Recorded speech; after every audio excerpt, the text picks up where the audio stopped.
Here with Gary Jones of Medi Music. Thank you very much for joining us. Thanks for asking me, mate. No worries. If you'd just like to start by telling us what you do, for how long, just give me a bit of an introduction, please. Sure, yeah. So Medi Music, I'm CEO of Medi Music.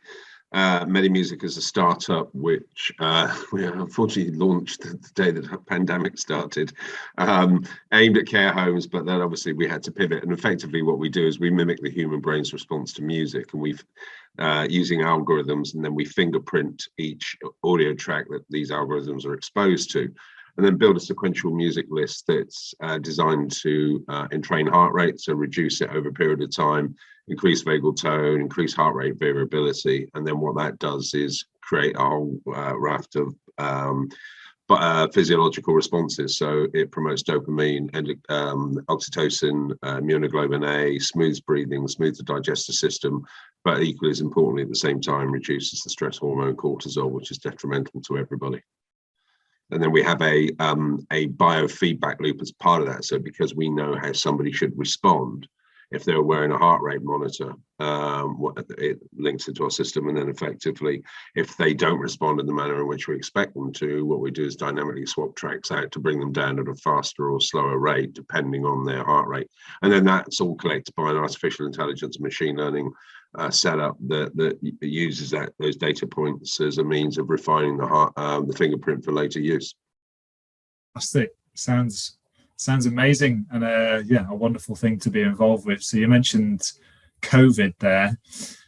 What was the biggest impact of of that you, in terms of being able to get to care homes and things? Yeah, I mean, we're our beachhead. I mean, the market for Medi Music, if you think about it, I mean, what we're trying to do, or what the best way of putting it, I guess, is making music therapy scalable.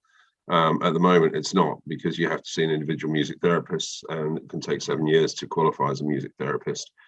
So we were looking to get, and our beachhead is, our market's as broad as it is long, but our beachhead is dementia, dental anxiety, and perioperative pain now, but originally it was just dementia. And obviously the day COVID kicked in, all the care homes shut down, or was as good as shut down later did.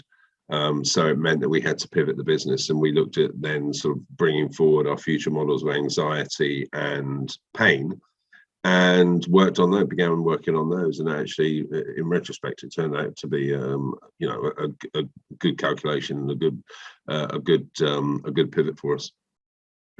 Kind of answers the next question, really, in terms of actions you've taken because of the pandemic. It's pretty similar with other businesses that they've taken actions that have actually had a positive impact on them in the long term. So what does the future look like for you guys, and what do you see the main challenges are going forward? We're currently closing another funding round. We've got a couple of big announcements. Unfortunately, if this is a week later, I could tell you, but we've got a couple of big announcements coming out in the next couple of weeks. We're running various trials at the moment. We're on the Innovation Medicom program with Lancashire Teaching Hospital NHS Trust.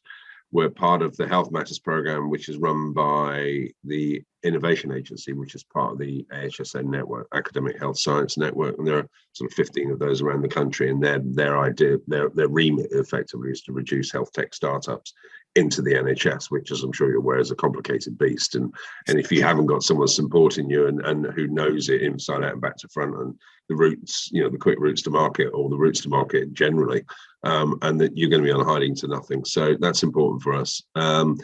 We've got a dementia trial at last, starting soon, and looking to long-term, looking to go into the US, and I suspect we'll be we've just done a pre-Series A, so we'll be on a Series A round quite soon.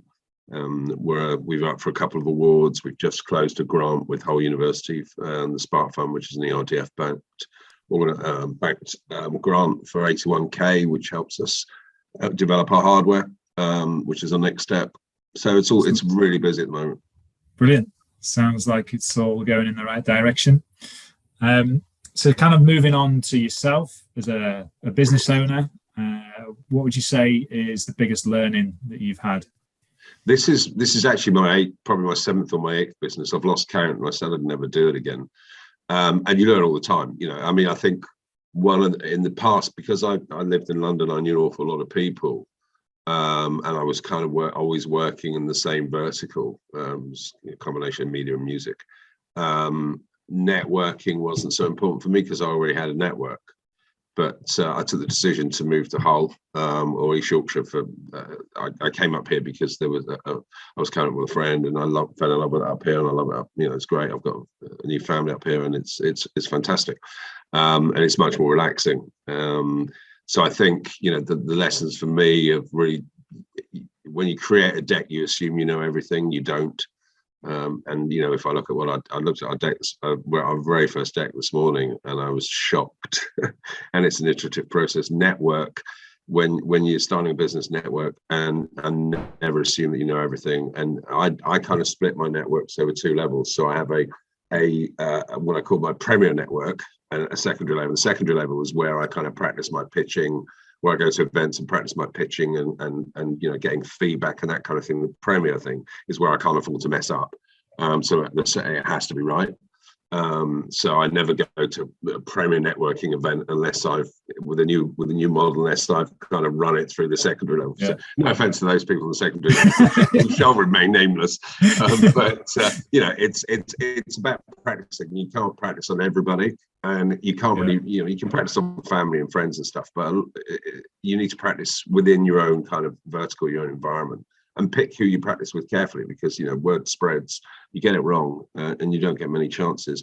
So that's one of the things. And, I've kind of taken my time. I don't know, it's the culture of living in London. I've been there 36 years, and you're always rushing around and thinking, I've got to get this done now, I've got to do it. And that, that may be the culture. And the amount of time you spend traveling down there is ridiculous. Up here, it's so much more relaxed. I'm kind of twiddling. Sometimes I'm not twiddling my thumbs because I always find something to do, but I'm not as stressed. So I do make time for myself and the family. There are occasional evenings where I work, but I try to leave my work at the front door, because that does two things. It kind of makes sure you have quality time with your family, which is important. But also, if you draw that line and switch off, then what you'll do, rather than bring it in through, you'll still be thinking about it, but you'll think about other things and from other angles. And, I've got a China, well, not there, but I used to have a Chinograph in the shower, because I always found I was thinking of things in the shower, and the Chinograph obviously waterproof, and write it on the tiles, take a picture of it, and then take it down. But that's the other thing. And just network. I've networked, like when I moved here, I didn't know anyone. So we've now got 6 scientists on the panel. I've got 5 fellow directors. We've won a couple of awards. We're quite well known up here, and the attitude in the north is so much more friendly and so much more dynamic than the south. In the south, you're fighting for space and time, and you kind of get sucked into that culture, and it's a vicious circle. Up here, people will ask you in for a cup of tea, and if it doesn't work, it's just cost them a cup of tea. Down there, it takes 6 or 7 calls to even just get them to pick up the phone, let alone make the tea. So it's about life-work balance and where you are. And that is so important. And before, I've always ignored it, and it did impact my health on one occasion. I was just burnt out, exhausted, and I'm still paying the price for that now. So. Sort of moving on from that, leading into what inspires you to do what you do. Just drive. I get bored easy. I've always had the attitude of wanting to do something for myself, and I've been fortunate to have an entire career where I've picked and chosen exactly what I wanted to do. I think I've only ever worked for a company. I've only ever worked for a company once, and that actually led to this anyway. And it was in a space that I enjoyed, and it was at a time when it was right to go and work for somebody. But I just like the people I work with. I think what we're doing, to take a product that already exists and turn it into a medicine without any of the carbon footprint, without any of the, all the research, the chemicals, the huge team, just be able to do it and take it and repurpose something that we all know, we all self-medicate with music, we all know works, and there's 40 years of academic research and 25,000 papers on PubMed that say it's a benefit to health. So the science is solid. Yeah, it's actually combining all my skills, and my wife defined it as everything going on in my life has been poured into a funnel, and it's dripped out the other end, and what's dripped out is Medi music. So, you know, it's right time, right place, I think, just.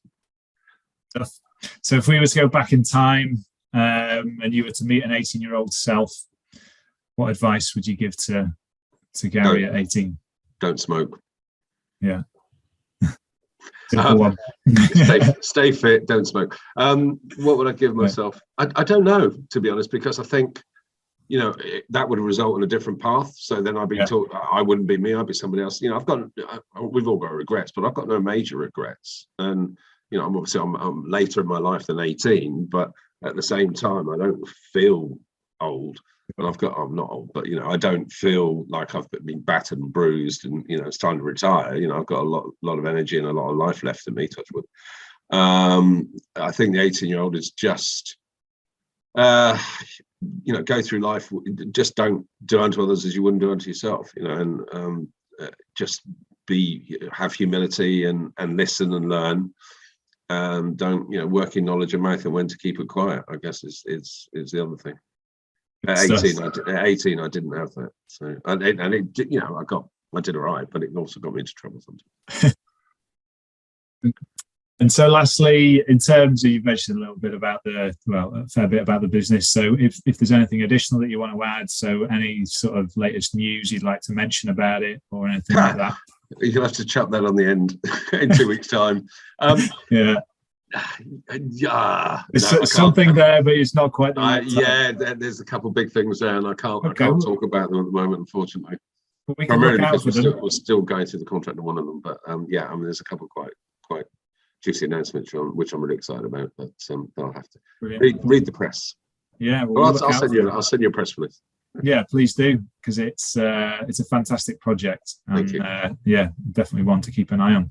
Okay, Gary, thank you very much. Thanks for your time, Mike. Appreciate it.